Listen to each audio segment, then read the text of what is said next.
Have you ever wished to be the kind of person who cannot be shaken, someone who moves through criticism, rejection, and betrayal without collapsing inside?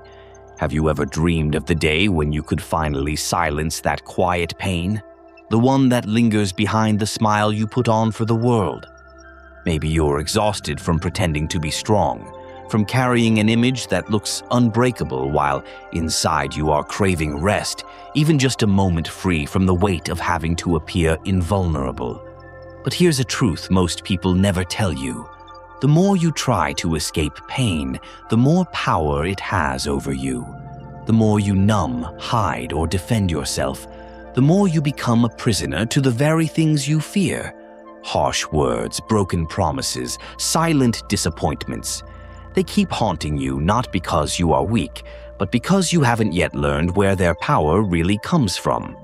Carl Jung, one of the greatest voices in depth psychology, once said, "We are not what happens to us, but what we choose to become." And hidden in that sentence is a key. Strength isn't about shielding yourself from life, but about shining a light on what hurts within. True resilience is not the absence of pain, but the awareness of who you are, even when you are bleeding. If you've made it this far, it's not random. This message is for you, for the one tired of feeling at the mercy of other people's words and actions, for the one who secretly fears that others hold a power you don't. But listen carefully. What wounds you most deeply is not what people do, but what their actions awaken inside of you. The betrayals, the criticisms, the abandonments.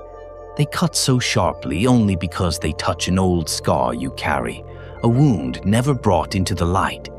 That is why two people can face the same storm, and while one walks forward with clarity, the other collapses at the first strike of thunder. It is not the storm itself. It is the place inside you where it lands. Here comes an uncomfortable truth.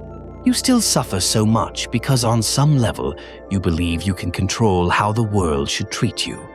You keep trying to be good enough, kind enough, strong enough, as if that would guarantee safety from pain. But control is an illusion, and the more you cling to it, the more fragile you feel, because life will never move according to your script. So if you want to stop suffering, stop trying to avoid suffering. What you need is not tighter control, but deeper awareness. Freedom begins the moment you understand. Nothing from the outside can truly hurt you unless it finds an echo within. And this echo lives in a place most of us never dare to explore: the unconscious. Jung warned us, until you make the unconscious conscious, it will direct your life, and you will call it fate. Think about that. How many times have you felt anger rise out of nowhere or sadness flood you without explanation? These are not accidents. They are messages from forgotten parts of yourself. Wounds you buried, fears you denied, desires you silenced. And the more you repress them, the more dangerously they return. Through patterns of self-sabotage, toxic relationships, unexplained anxiety. This isn't bad luck. It is your unconscious begging you to finally look within. So, do you want to be unshakable? Then stop running from what lives inside you, because as long as you refuse to know yourself, you will remain a puppet of your emotions. But the moment you begin to integrate them, something incredible happens. You realize no one can use against you what you have already embraced within yourself. This is not about becoming cold or distant.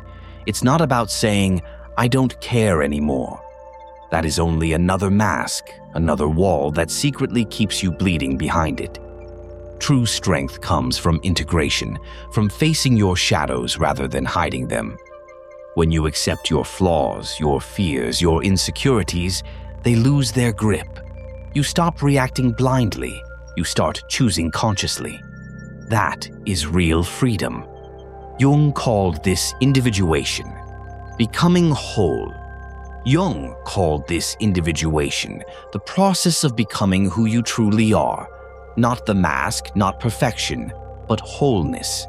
Most people spend their lives wearing masks, the mask of strength, the mask of kindness, the mask of success, the mask of indifference, each one created to win approval, to avoid rejection, to protect fragile places within. But masks are heavy, and over time they don't just hide your wounds, they suffocate your truth.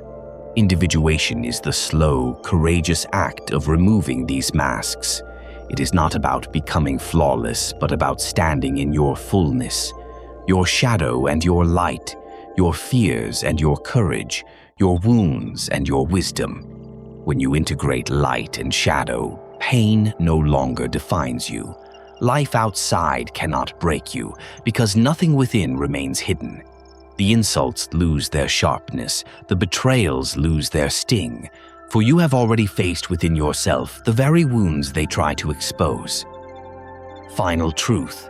The paradox is simple. The more you run from pain, the more fragile you become. Masks make you brittle. The harder you try to look untouchable, the easier you are to shatter. But the moment you turn toward your wounds, the moment you integrate them, you discover a strength no storm can shake. To be unshakable is not to resist the world, not to build walls of indifference, but to embrace yourself so fully that nothing outside can break what has already been healed within. This is the essence of individuation. Not perfection, but wholeness. Not a flawless image, but a grounded soul. And when you live from that place, you do not merely survive life's storms, you become the calm within them.